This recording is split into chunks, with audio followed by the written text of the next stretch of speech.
The wrench slipped from Jake's oil-stained fingers as blinding light consumed his garage. One moment, he was under a '67 Mustang. The next, he stood in a chamber that defied physics. Walls of living crystal pulsed with bioluminescent veins, and the air hummed with energy that made his teeth ache. "Do not be afraid, human." Jake spun toward the voice. On a throne that seemed carved from frozen starlight sat a woman, a being whose silver eyes held galaxies. Her skin shimmered with an opalescent glow, and a crown of floating crystals orbited her head. She was beautiful in a way that hurt to witness. "I'm Queen Silvera of the Celestian Empire," she announced, rising with impossible grace. "You are Jake Morrison, mechanic, orphan, collector of ancient Earth vehicles." "How do you?" Jake's voice cracked. "Our seers have watched you for cycles." She descended the dais, circling him like he was a puzzle to solve. 28 years ago, when your star system aligned with our homeworld, the Oracle spoke. She proclaimed that one human would be born bearing the matching soul signature to my daughter's life. That human would bridge our civilizations and end a curse that has plagued our lineage for millennia.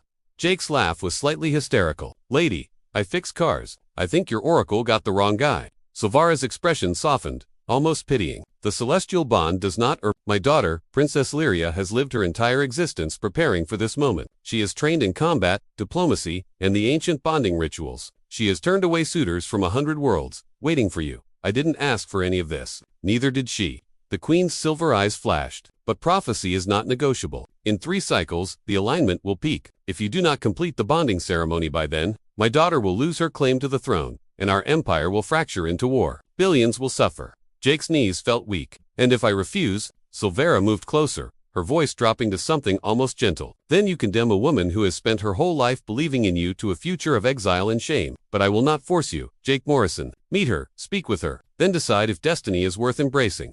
Before Jake could respond, doors behind the throne opened, and he heard footsteps approaching. Princess Lyria entered like a storm given form. She wore armor that seemed grown rather than forged, midnight blue plates flowing over her athletic frame like a second skin. Her hair cascaded in waves of deep violet, and her eyes, the same silver as her mother's but burning with barely contained intensity, locked onto Jake with an expression caught between hope and fury. "So," she said, her accent exotic and sharp, "you're the prophesied one, the mechanic who supposedly completes my soul." Jake tried not to stare. She was stunning in a completely different way than her mother, raw power and coiled energy. Like a warrior goddess who'd been told to play nice. "Look, I'm just as confused as confused." Lyria laughed bitterly, crossing her arms. "I've spent 26 years training for this, learning your languages, your customs, your history. I've memorized every detail the seers revealed about you while you lived your ignorant little life. And now you stand there, reeking of petroleum and looking at me like I'm some alien freak." "That's not," Jake started, but she wasn't finished. "Do you know what it's like? Knowing that somewhere in the universe, there's one person meant for you, but you can't search for them, can't even know if they'll want you when you finally meet." Her voice cracked slightly. "I've rejected princes, warriors, diplomats, all because prophecy said you existed, and you can't even be bothered to not look terrified of me." The vulnerability beneath her anger struck Jake harder than any accusation. "I'm sorry," he said quietly. "You're right. This isn't fair to you either." Lyria blinked, surprise softening her features. "What? You didn't choose this any more than I did, and you're not a freak. You're..." Jake gestured helplessly. "You're incredible, terrifying, but incredible." A faint purple blush colored her cheeks. Apparently some things were universal. She looked away. "Mother, may I show him the gardens? We should, talk. Without an audience." Queen Silvera smiled knowingly. "Of course, my daughter, 3 cycles. Remember, use them wisely."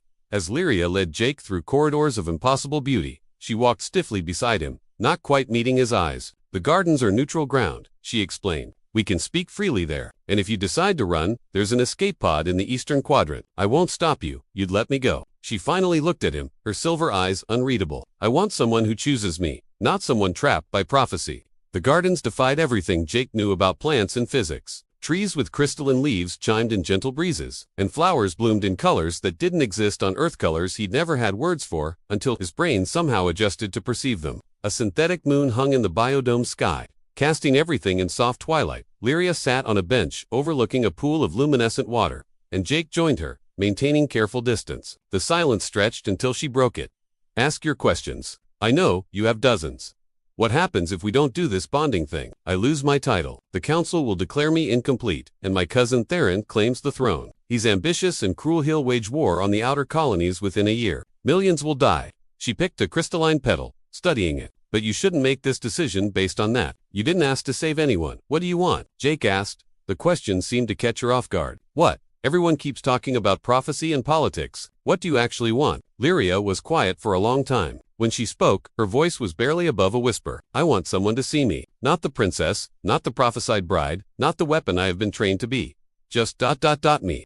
She laughed bitterly. Foolish, isn't it? To hope a stranger. Could you like working with your hands? Jake interrupted. She stared at him. What, your armor? It's not ceremonial. The scorch marks on the left gauntlet, the reinforced knuckles, the way you carry yourself, you fight, you train, and there's metal dust under your nails. You build things, or repair them. Lyria's eyes widened. Yes.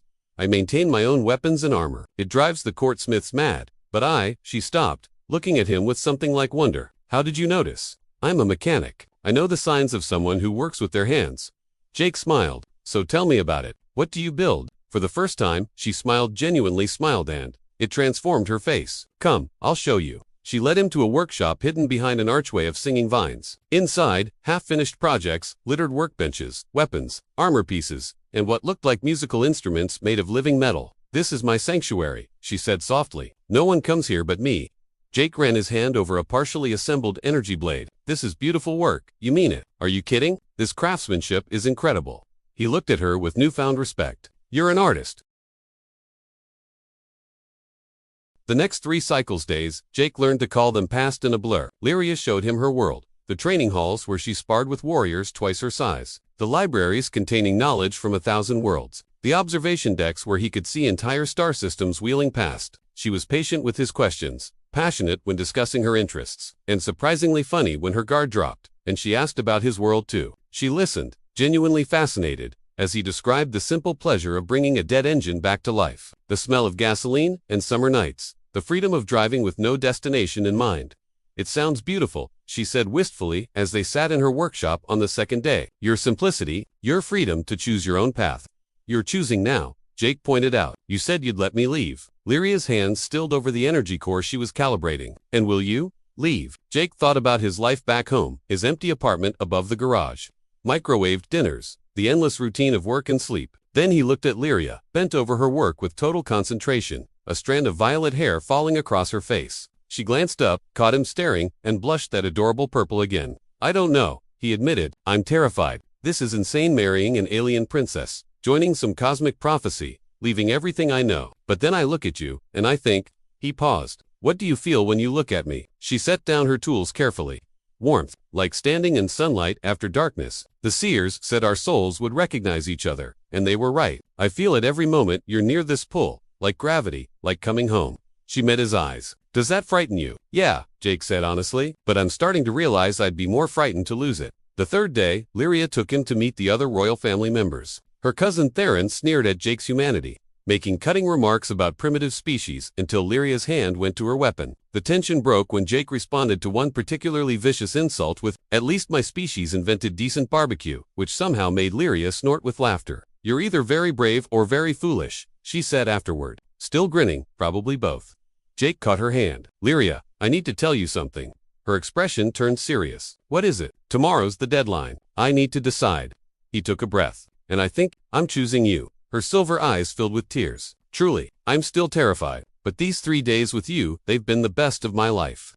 The bonding ceremony took place in the Hall of Eternal Stars, a chamber so vast Jake couldn't see the walls, with the ceiling that displayed the live feed of the cosmos itself. Thousands of alien dignitaries from countless worlds attended, their forms ranging from humanoid to incomprehensible. Jake wore ceremonial robes that somehow felt both alien and natural, and Lyria stood beside him in flowing garments of midnight silk that seemed woven from space itself. She was breathtaking, and when she took his hands, he felt that pull she'd described like his soul, recognizing its other half. Queen Silvera presided, her voice echoing with otherworldly resonance. We gather to witness the fulfillment of prophecy, the bond between worlds, between souls. Jake Morrison of Earth, do you accept this union freely? I do, Jake said, surprised by the steadiness in his voice.